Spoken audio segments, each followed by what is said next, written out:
Biznesi italian është i ftuar nga Oda e Industrisë dhe Ekonomisë rajonit të Gjirokastrës për të qenë më prezent në rajon duke investuar në të gjitha burimet dhe resurset e tjera natyrore, qoftë edhe industriale në rajonin e Gjirokastrës. Gjirokastra është një rajon me potencial të lartë për shtrirjen e aktiviteteve nga ana e biznesmenëve italian. Ka qenë kryetari i dhomës së tregtisë së Italisë, Maurizio Zanier, i shoqëruar nga konsulli italian në Vlorë Stefano Bergesio, ata të cilët kanë vënë theksin në tërheqjen e vazhdueshme të investitorëve italianë në Gjirokastër. Mendoj që gjithë Shqipëria është e gatshme të mirëpres l'imprenditoria italiana. Sipërmarrësit italian. Ki është rreziqe të mëdha, vendi nuk ka.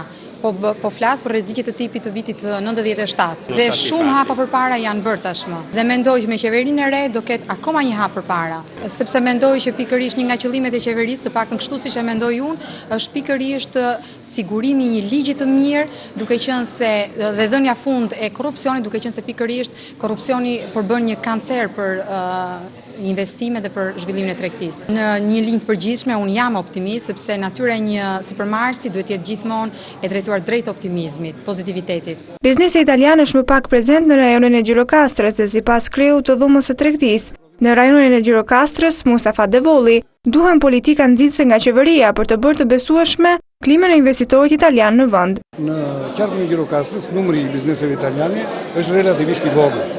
Njohja me burimet, materiale njerëzore, mundësit për të investuar, do të bëjë që ata të afrohen, sepse është një shtet që është i fuqishëm, futet në 7-10 e vende më të industrializuara të botës. Theksi në këtë konferencë ishte oferta ndaj biznesit italian për të qenë prezent me investime në rajonin e Gjirokastrës, kur shquhet për potenciale të rëndësishme natyrore.